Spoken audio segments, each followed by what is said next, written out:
And now, from beyond our dimension, this is the JeffMara podcast. Here's Jeff. My guest is Kim Copeland, death walker, spiritual medium, and energy healer. For over 25 years, Kim has helped countless clients transition from being a human on Earth to another dimension.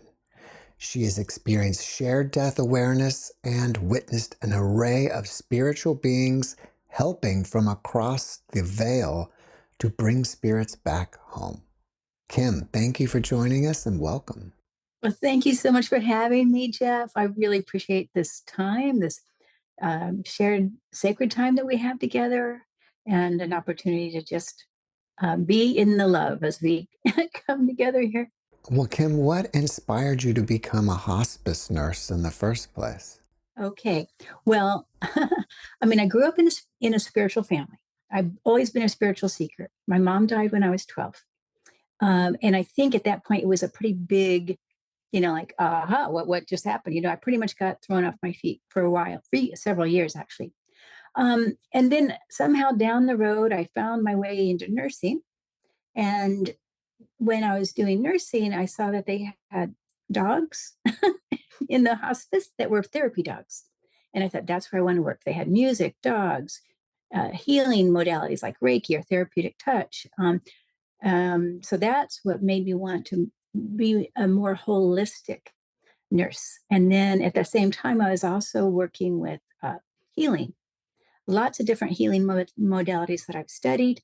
And so I just thought I could put it all together. I was also working with shamanism. And even in my first hospice job, which is way back in 97, I was able to do shamanism with my patients. So anyway, it just was like a good fit for me. Yeah, I've loved it ever since. It's been a while. So you became a hospice nurse, and then at some point in your life, you became a medium. Was that Yes. because you were contacting with spirits from the other side while doing the work, or did you do that separately and add that to being a hospice nurse?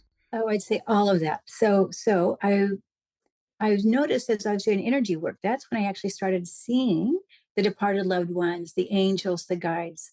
It was through that work, when you're very intimate with somebody, then I saw that. But then I moved it into the hospice work. Oh, and easy, like it's just there they were, the angels, the loved ones right there around somebody. It's a very sacred time at that nearing death. And I believe that as we're approaching that death point, or when I say death, it's really life. It's life after life. But as we approach that, the spirit world comes closer. And it's such a sacred time. They fill the room. You can feel it. You can go from one room to the next and you can actually feel the change. And I would, just like standing at the end of a bed, then I see all the angels, the lights. I see the angel lights, or I see the angels standing next to a person. So it kind of all came together. Now, the mediumship I have studied separately as well. So the beginning part, when I was just noticing the spirits, is something different. But to work as a professional medium, I've spent a lot of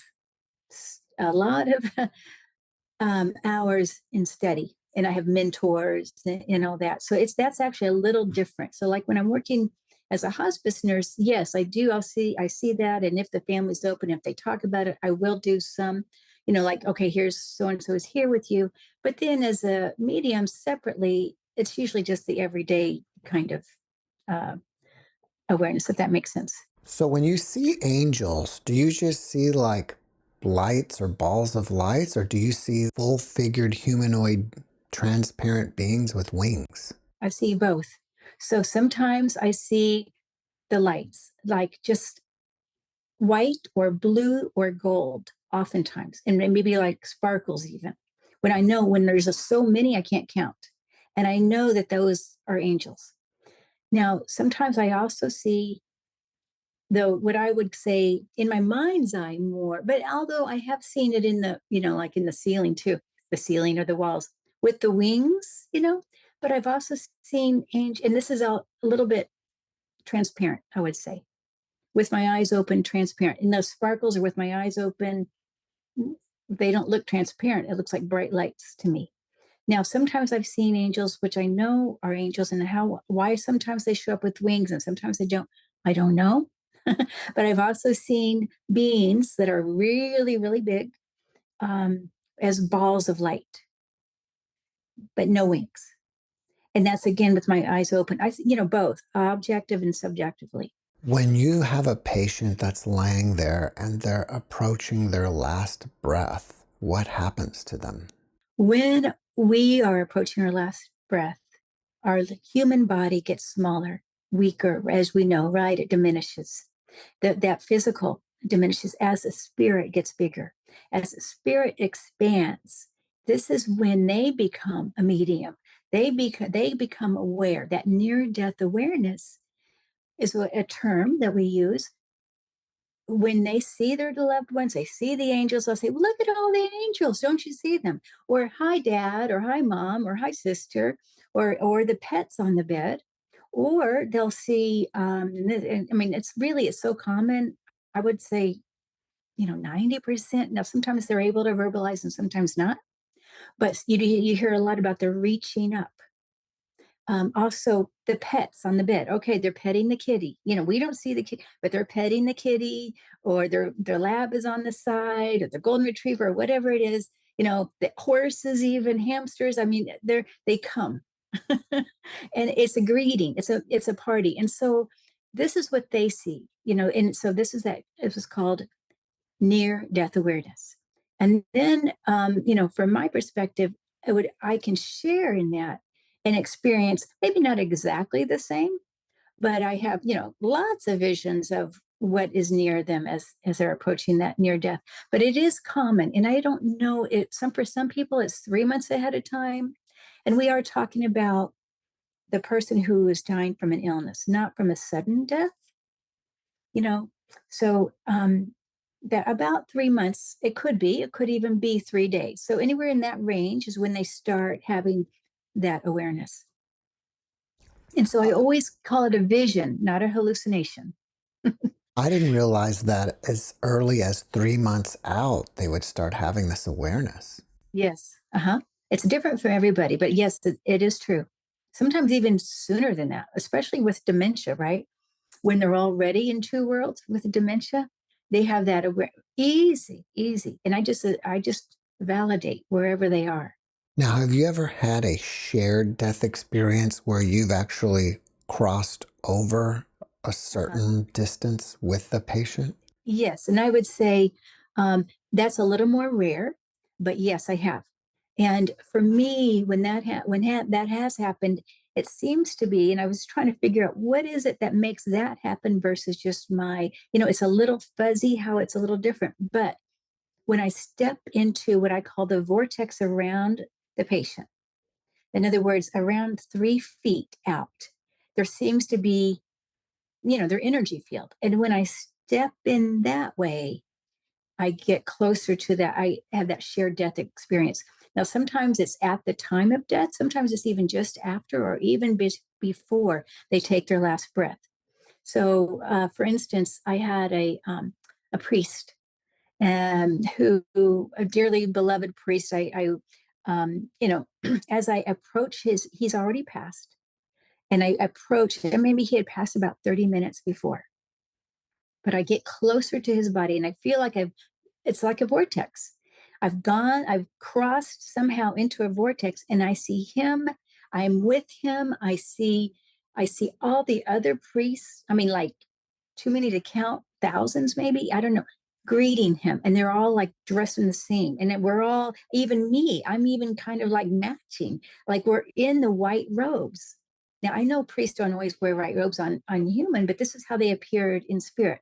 Also, they had covered him with flowers. I mean, roses, roses, roses. So, I mean, this is the initial thing, after death, the flowers. And then I'm hearing the music. I'm like right here with him. I hear the music, it's organ music. And I can smell, it's very, very vibrant. Like the colors are, I mean, more vibrant and more sparkly, if that can be shimmery. I'd say shimmery. um, and the feeling of love, like the love, the unconditional love.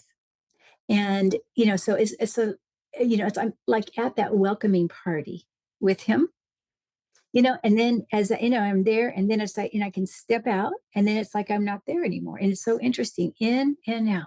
Have you ever seen a patient that was in hospice and then for some reason had a miraculous healing, became well, left hospice, and went back to their life? Well, I have seen people come out of hospice, yes. Um, it seems to me like it was a gradual, like I don't know that they had that near death awareness and had a healing and came back. I don't know about that part, maybe, but I have seen people leave hospice, get better, and leave. Yes, get better. Yes. Now, I had a guest probably about a month ago or so that was a pediatric hospice nurse. Oh, wow. And he was saying that not only the children would see these certain beings that kind of look like gray aliens, but Uh-huh. the way the hospice facility worked was one nurse would be helping multiple patients, like 3 patients at a time. And they had separate rooms, but no door, so he could see all 3 of them. And a lot of times, 2 of them, maybe the third one would be asleep, would see a being at the same time and both be Yes. interacting with these beings. And he said he had the children draw them, and they look like gray beings, kind of like gray aliens. Uh-huh. It's a long lead up to my question. Have you ever seen ETs during your hospice work show up bedside? Yes. It's very rare, but yes. Now, maybe for adult, children maybe are more open to that. But what my experience of it has been, I see the beings behind the family members. You see, and as the family members are there, I had one lady who now absolutely had no. She was like 90 years old. Never ever talked about ETs, spaceships, or anything like that. But it does. I want to show you in a story how what I do at home affects the patient. So I was doing a spiritual clearing, and it was from a man. I know he was an ET that appeared to be in a human body, and he came to my house. He did this spiritual clearing, and behind him were ETs. And I said, "Wow, you've got 3 green people behind you." And he said, "Oh, those are Arcturians. I work with them." And I said, "Oh, at that point, this was like 20 years ago, or so, I don't know, 15. I didn't even know what Arcturians were." So, I think I did some research, and I researched that they actually help people transition. They have silver spaceships that they use to help people transition from human to the spirit. So anyway, I go see the lady, and the family said, and this is also where the same family that I saw the ETs behind the son too.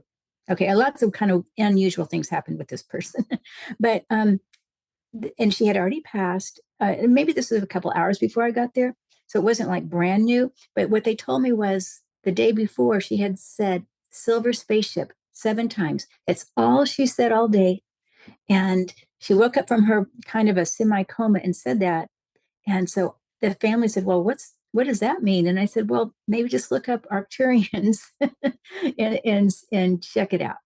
So I know she did, yeah. Do you think that many people have star families and that's who's coming to pick them up? I think everybody has a star family. But I think we will go to what makes us feel comfortable.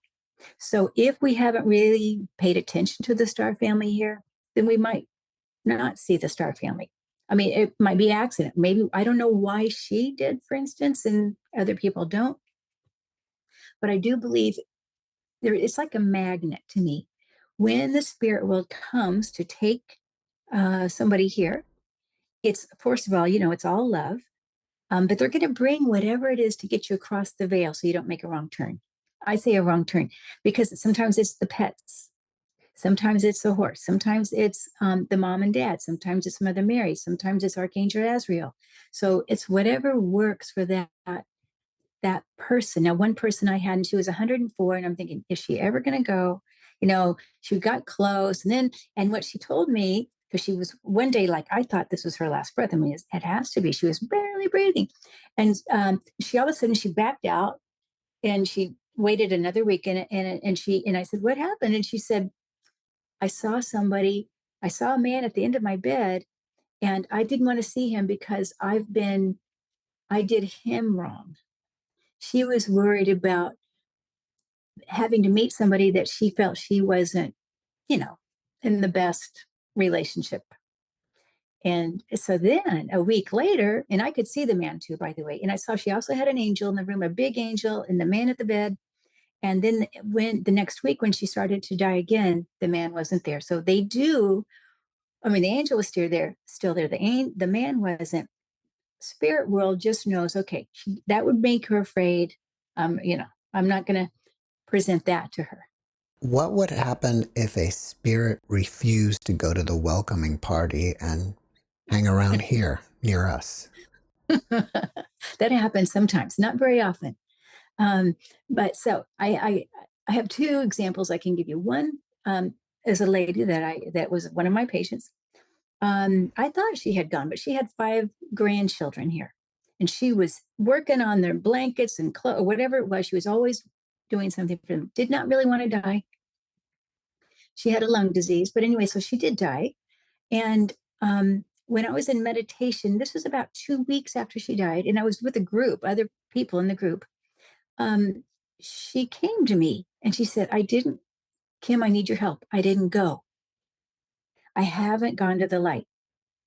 And I said, oh, okay. So I hear, and I think somehow I have a little bit of a talent to this. I don't know how, it just seems to work with me. Um, I just explained to her, I said, you can go get your angel wings and you come back and see your grandchildren after you do that. And then she kind of like, okay. And I saw 2 blue angels come right behind her, and they were walking away from me, and they were pushing her on her bottom, like on either side of her, and they were kind of giving her a little bit. And I heard the angel say, hurry before she changes her mind. And so she went across, and then it was like another week later, she came and she said, thank you to me after she had her angel wings. Now, I didn't really see angel wings on her, but the thing is, it's that idea that she can go and see her grandchildren still. I had a friend of mine, this is kind of funny. Her dad, when he crossed, he did not want to go to the light because he was worried. He had not been a very good person. Mm.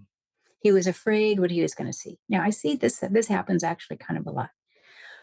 So he decided not to.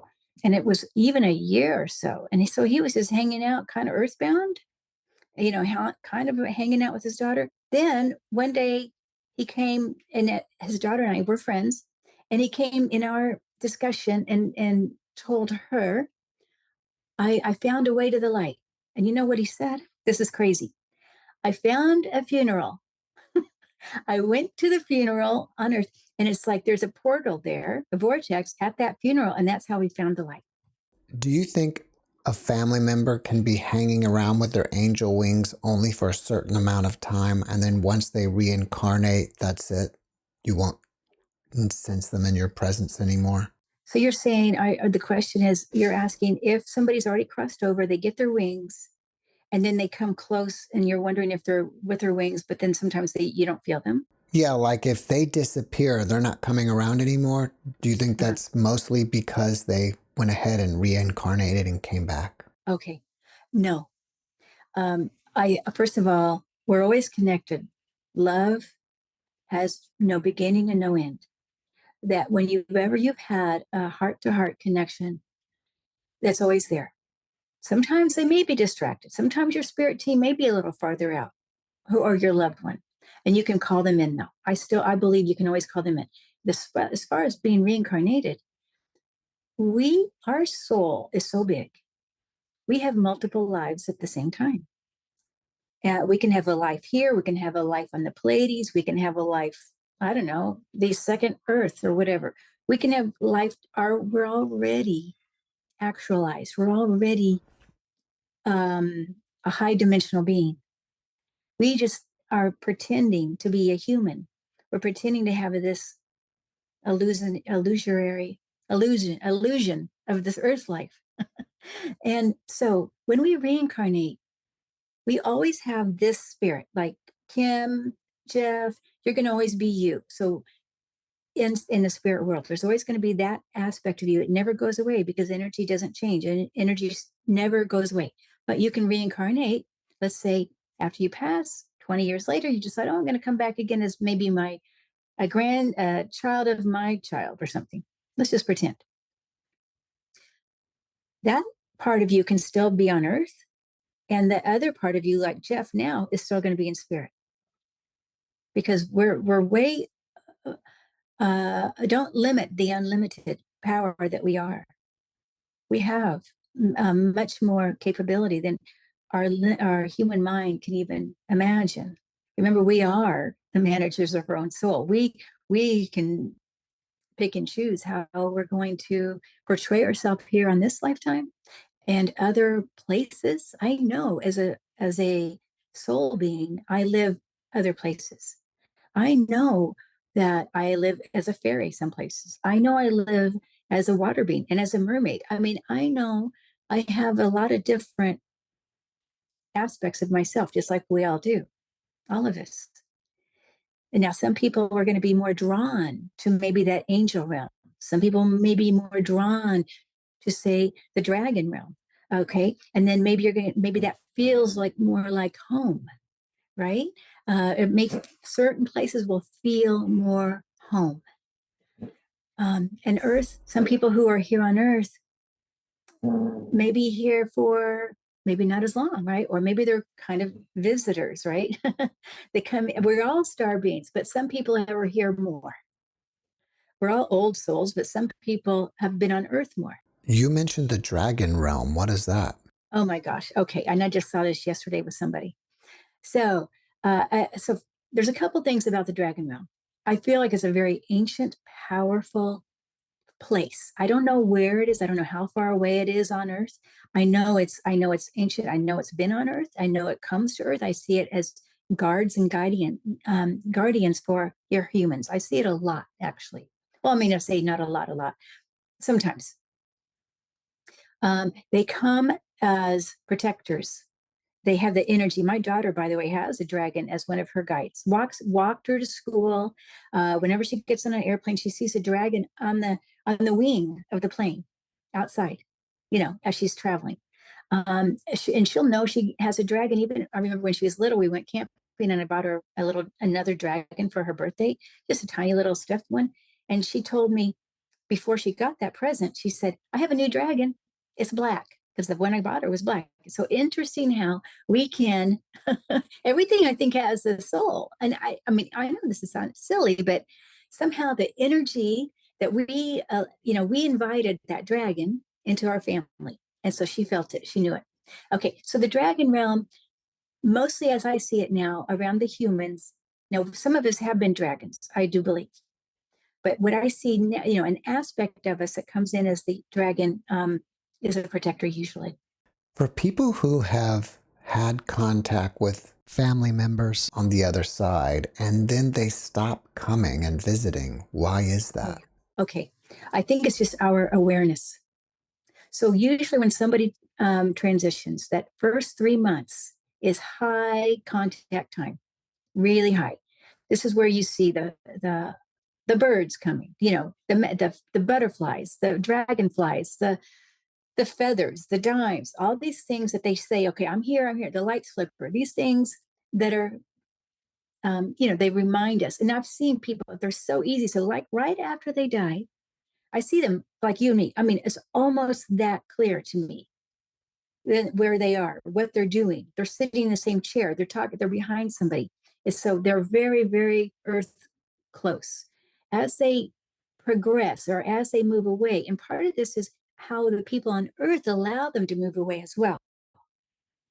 Okay, as we allow them, sing them up or pray them up or however it is, that gives them the chance, more of an opportunity to go do their work, their spiritual work. Now, I like my grandmother, I know she goes away. She goes to the stars, she goes far, but she will come back. But it's my awareness of her.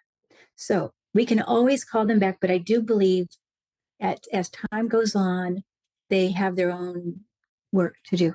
We don't stop working in our spiritual development just because we don't have a human body.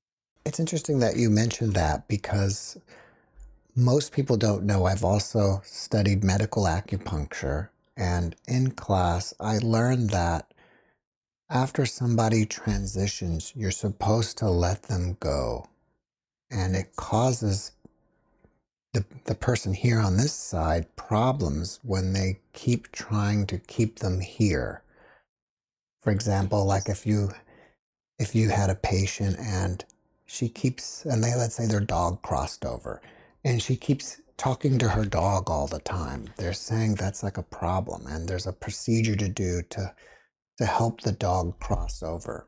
Does that Oh, yeah. sound reasonable to you? It's fairly reasonable. The thing is, I would not say they're suffering when they're doing this. I mean, the one who's crossed over, um, because they come still from love.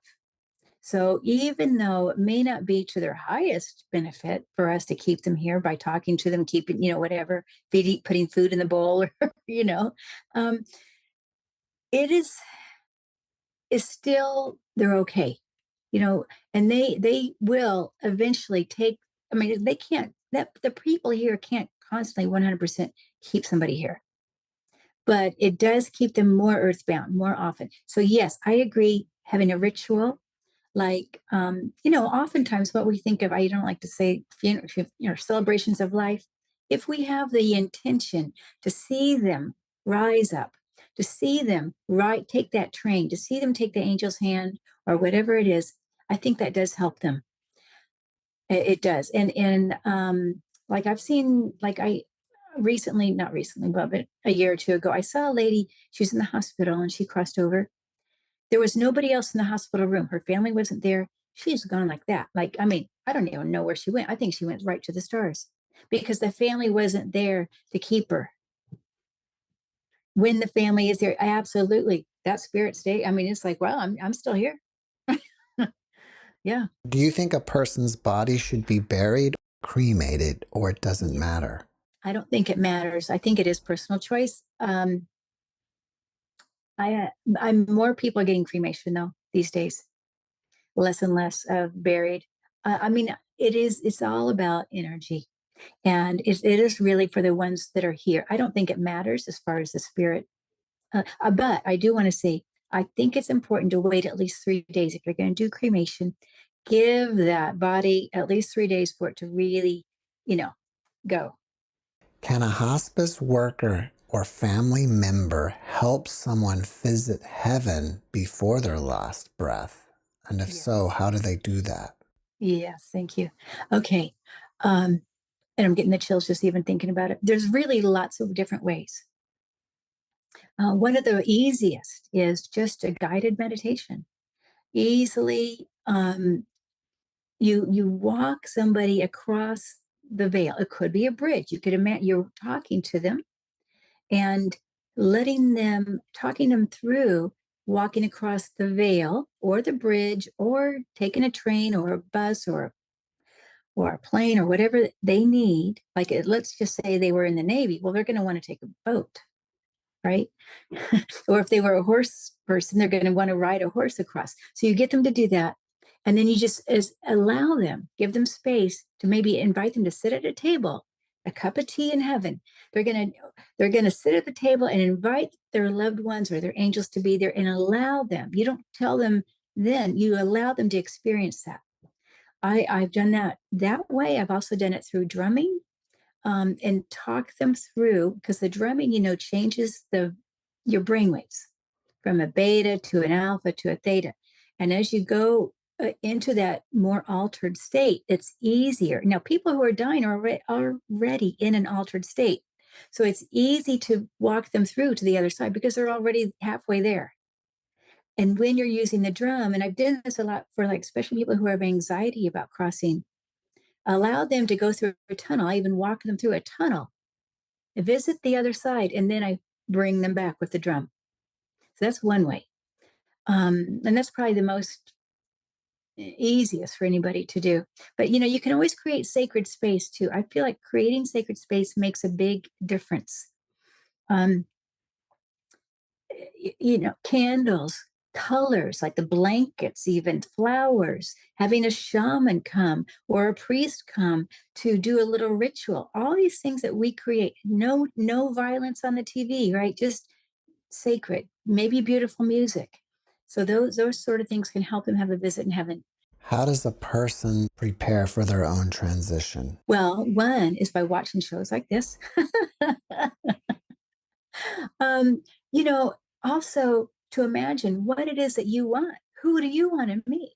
And also remember, it is only love that's going to pull you across. And so to let the fear go, because it's going to be assuming, just imagine the most beautiful, whatever you want. You can imagine. Do you want golden steps? Do you want to meet Jesus? Do you want to meet Buddha? Do you want, who is it? Do you want to meet your doggies? You put it in place, who you want. And then I think that helps prepare. Also, healing, as much healing as we can here, especially with relationships, the relationship with ourselves, the relationship with others, saying what you want to say. This helps us in that transition process, because the more we've healed here, the easier it is to have that transition. We're going to feel more at peace when we have everything tied up. You see, I think the more we can heal here, the better. And we can even do our life review on this side too, through journaling, writing, all that. We can do this years ahead. Do you think it's a good idea to do that? Oh, I do. I absolutely do. I think the more, especially forgiving ourselves, because so much of we think there's going to be judgment. A lot of us, we know. I mean, truly, there is no judgment on the other side. It's our own. We judge ourselves. But so sometimes people feel like, oh my gosh, well, I stole gum at this candy store or whatever it is, and they're going to think, oh, I've got all these things going against me. But you got to remember, when you actually get to the other side, what you're going to be noted for is all the kindness that you have. It could be the simple thing as uh, smiling at somebody. I mean, all those little gestures that we do that are kind add up, usually much more than what we think, or oh my gosh, right? Terrible. Yeah. It's interesting that you say that, because near-death experiencers also report that the little kind things that we do are more important than something that's big. That's right. Yes, yes, yes. Um, I totally agree. So we think whether we can donate $1 million to the elephants in Africa, you don't have to do that. It's the everyday little stuff. Why do you think that is?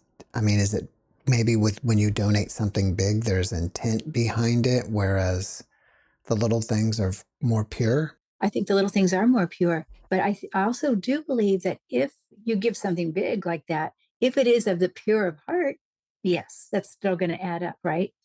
But if you're doing it for ego, to put it as a publicity statement or something, well, that's a little different. Yeah.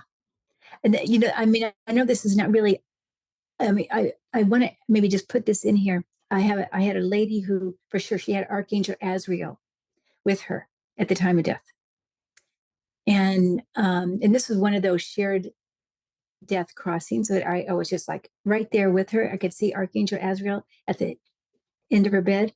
And the other green angels and the healers, and her little thing that she always did. She was a naturopathic physician, and I feel like she had 5 kids, and what she needed to cross over was something like Archangel Azrael versus, say, the everyday angel, the everyday human-sized angel. You know what I mean? Because she had such a pull here. And I'm thinking about the kindness that she did, because she worked as a healer. And I know from her point of view, she still wanted to continue her healing work. She was only 42. But she needed that huge angel. And then, as I was with her and I was kind of crossed with her, I saw she was in a wedding. I was at the wedding too. She was walking down the aisle. So she was congratulated for, her acts of kindness that she did for so many people. Have you ever thought about why beings are forced to leave?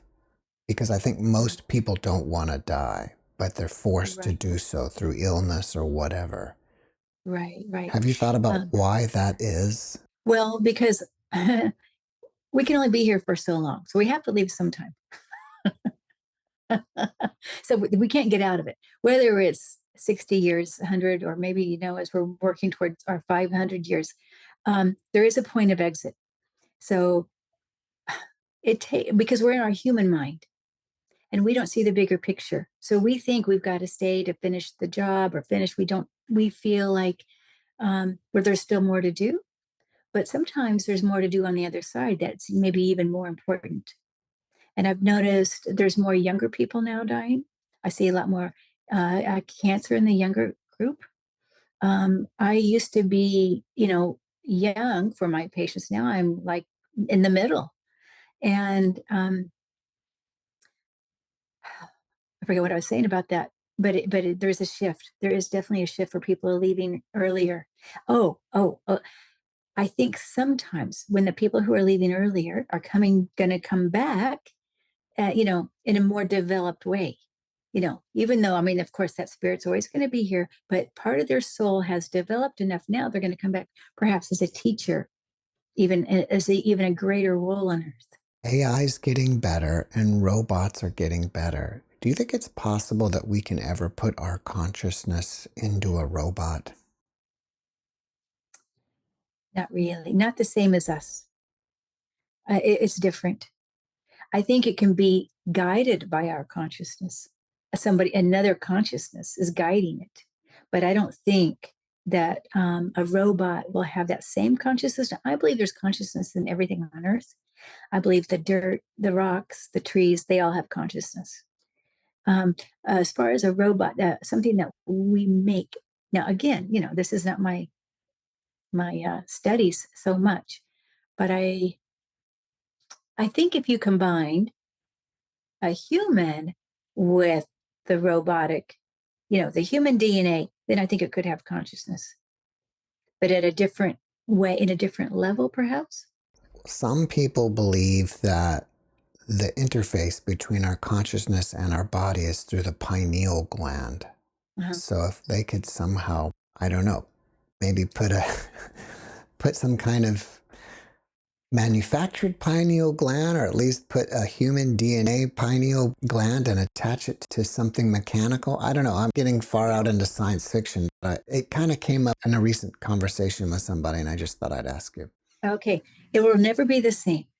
I feel that now. It's not going to be the same. We already have the perfect soft AI. I mean, we already have the perfect, everything in our body is already a miracle, already perfection. Now, of course, we can mess it up, we can improve it, but we have so much more capability than we believe we do. We know we put all this, oh, they're better than us. They're at the 5D or 12D or whatever. Oh, the ETs must be higher. No, they are not higher. We are um, respected and honored just as much, maybe more, than some of the other civilizations that live in a higher dimension, that they live in harmony. They don't have the same duality that we have. So we are actually, in a way, more advanced because we have to work through all this duality that we have. Now, it doesn't, I know when I ask, and I'm still feeling like I'm asking my angels, it's not going to be the same. And also remember, it's a connection. The pineal gland does not live by itself in the human body. It is connected to everything else. It's connected to our heart. It's connected to our nervous system. It's connected to our hormones. So you'd have to have it everything. It's not going to be one little thing only. It's integrated. Can you share some of your own experiences of shared death awareness? Absolutely. So, and it's my favorite thing. By the way, I love this topic because it really makes us realize, or makes me realize, that there is only life after life. So, here's an example. I was knocking on the door of a lady. She was already in a coma. Her family was in one room. She was in a coma in the other room. But as I'm knocking on the door, this man in spirit, and I could see him pretty good. I mean, not like you and I, but I could see him. I could see his outline. And I felt him tap on my shoulder as I'm knocking on the door. And he said, he gives me some flowers, a bouquet of red flowers. And he says, here, give her these. Let her know that I'm here. I thought, oh, wow. I mean, it was pretty strong. I couldn't not miss it. You know, the big, it was bright red bouquet of flowers. So when I go in and I did tell the lady, okay, he's here to give you the red flowers. Now, she was in a coma. She could not respond to me. But it was such a powerful vision that I had of him. I told the family, and I don't normally just say, oh, I just saw this spirit do this. But I just could not do it because it was so powerful. And so I said, there was a man that, you know, wanted to give her a bouquet of red flowers. And she said, oh, that's her husband. They were in their 80s when they got married. It was her third marriage. And every week, so you know, he was like 83 when they got married. She was like 81. I mean, they met online, by the way. And then he moved up when they got married. It was crazy. He moved from California to Oregon. And every week he had on his phone speed dial the florist. And it was always red flowers every week. And so it's just like, again, you know, here he was. After that, and after she passed, I checked in. I said, well, I wonder what they're doing now. You know, what are they doing in spirit? So what I saw them doing, they were walking hand in hand in the garden, in a garden. And she was telling him everything about what he had missed, you know, since he passed. And it's like she didn't realize he already knew somehow. I don't know how, but she just was like explaining, okay, we did this. And he's just listening. Like, of course, he already knew, but he was just being patiently and listening to her walking in the garden. And when I asked the family, I said, I just saw them walking in the garden. They said they used to always walk in the garden together where they lived. So that's one example. I mean, really, I have so many, but let me see here. Okay, just recently, last weekend, it was a family member, just a family member who passed. Now, I never met the man. This is a man who lived in Galveston. I'm in Central Texas. I was on the phone with my aunt. You know, it was her brother-in-law. We were talking about it, and he looked to be suffering. She was like, "Oh my gosh, he's suffering. He's gasping for. He can tell he's in pain. He's gasping for breath. He's not on any pain medicine. Like, oh my gosh!" And I'm like, "Oh my gosh, tell him to do this, this, and this, right?" But I mean, I don't have really over control of what they're doing. But when I tuned into him, and I could feel, and I can just, you know, I can easily move my awareness to his consciousness, you know, and what's happening. I saw him already in spirit. He was already at the party, and he was getting an enormous hero's welcome. I mean, probably the biggest hero's welcome I can imagine. I mean, there were balloons. It was like a parade. There were kids. There were animals. There was picnic tables, food. I mean, all the gathering. Okay, and everybody was kind of in their everyday clothes, I would say. You know, when I say every day, just like wearing what we are wearing. But then when he took his last breath, and I'm on the phone with my aunt, when he took his last breath, I saw him switch to a white tuxedo. and and everybody else had switched to their formal attire, their long dresses, like they were showing up to a wedding or something. And the smile, the love, the overwhelming love was amazing. That and it was so, even though we saw him, or the family saw him, looked to me like suffering, or they were saying, oh my gosh, he's suffering, he was already in spirit.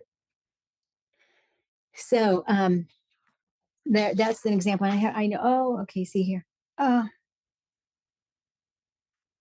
mm-hmm. Okay. So I had another man, and I call him the Gorilla Man. The reason I call him the Gorilla Man, and he was one of my very first hospice patients, he always had a stuffed gorilla by him when I see him. So I don't know. I just called him the Gorilla Man. And when he was that last day, and he was about to have a renewed wedding vow for 50 years, but it was going to be like in a week. So, but the family calls me and they say, "Hey, we think he's not going to make it for a week." So I show up, and I'm absolutely, that's true. He's not going to make it for a week. And so we were around him, and we had the minister come to do the wedding that day instead of a week. And so he came, the minister, he must have been 100. I don't know if he was a first wedding minister or not, but he was quite old. His wife came, a little gold package. It was very sweet. They were wearing black pajamas, and he was in a coma the whole time, even though they were doing the wedding vows. Okay, the family's around. The wife is, again, she's got frilly black pajamas and everything. And then when the minister says, okay, now you can kiss the bride, he wakes up. I mean, truly, he wakes up.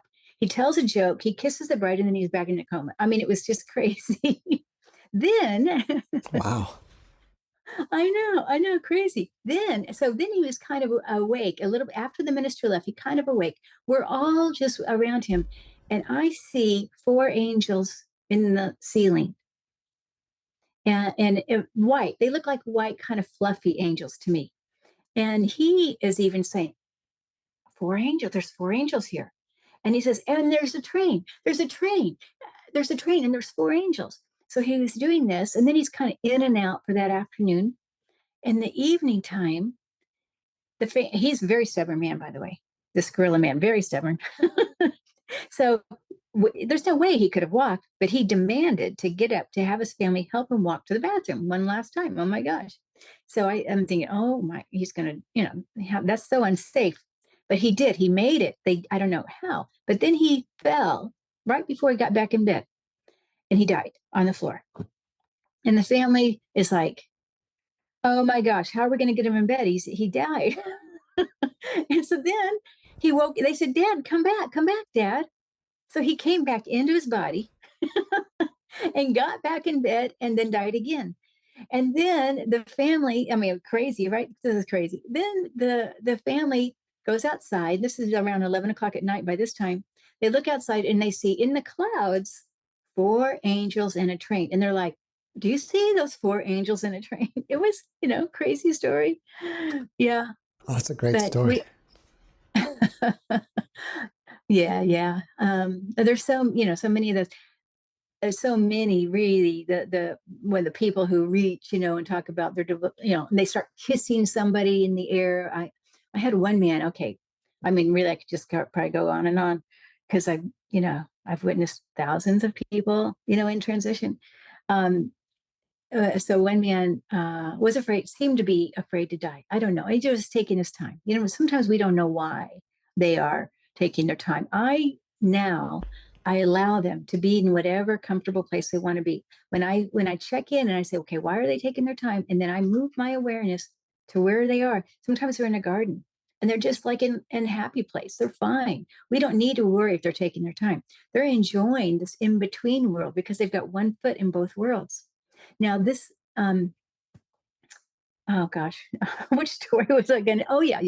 Okay, so Bill, he was a young man, also 32, my very first hospice patient ever. He would get up in the middle of the night. Now he was on oxygen, by the way, and he had cancer in his leg, I think from the military. But anyway, his parents would stay with him. He'd walk when he was very weak, by the way, should be in bed, walking to the kitchen table. He'd light a candle, which you think, oh my gosh, he's got oxygen on, right? But he'd light a candle and he'd have conversations with unseen others. Now, his parents would witness this. And we know that he was probably talking about the planning process about when he's going to go. Now, I did not, at that point in my career, I wasn't able to, like, oh, did I see the angels with him? No, but I sensed, right? I sensed that, but I didn't actually see those angels. Does that make sense to you? Yeah. So, I mean, I think it's just an example of what we do. We have these conversations with others on the other side. Well, after watching this podcast, people may want to reach out to you and ask you questions. Are you up for that? And if so, how do they contact you? Okay, of course. Absolutely. So just my website would be the best way, because there's my email on that. It's just mediumkim.com. Very All right. easy. Well, besides doing hospice work, do you have anything else going on that you'd like people to know about? Oh, well, I mean, I'm getting ready to teach a class on mediumship. That starts in a couple weeks. I also, on my YouTube channel, I do have a little section on death chat. I talk about dying there. And I do, a variety of things, honestly, on my YouTube channel, different things. Sometimes I do angel readings. We we I work with a couple other ladies, and we just, online live, people come onto the chat, and we do angel readings. Yeah, and healings. I do healing every other week, called a healing circle. Do you think everybody can be a medium and they just aren't because they're afraid to do so? I think everybody can. I think there's degrees. I think we're all unique in how we receive it, because we're all spirit beings. It's how in tune and in touch we are with our spiritual self. The more we connect with that, and I often think of it through the heart, when we blend with that, we become more open to the spirit world. I now, of course, some people are going to be, professionals. Some people are going to be just, a little bit. So, but we all have that capability, just like we all have the capability to be intuitive. We are intuitive. All of us are. We just may not realize it.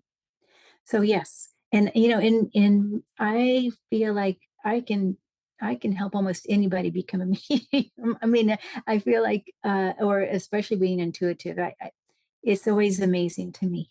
And people are waking up more now. This is an easy time, because as the world is changing and we're waking up, there's more and more people having way more experiences in the last, say, 3-4 years. Well, before we finish up, can you leave us with one last positive message? Of course. Thank you. The main thing I would really like to share is that it's all love. This side, when we can develop the love, and then the other side, it's always that love that brings us across, and it's that love that never ends. It's a energy that has no beginning and no end, so we don't need to worry so much. We're going to be taken care of as we cross over. We're going to be pulled in the exact perfect way for us, the unique way that we need to pull us into peace as we cross over. Kim, thank you for your message, and thank you for being my guest. Oh, I'm so honored. Thank you, thank you, thank you so much, Jeff. I really enjoyed our time together. Me too. Thanks for watching the JeffMara podcast. I really appreciate you. Another way to show support is through YouTube memberships. And if you do, there are loyalty badges and other perks depending on your level of membership. All you need to do is click the join button underneath the video to find out more. Thank you for your support.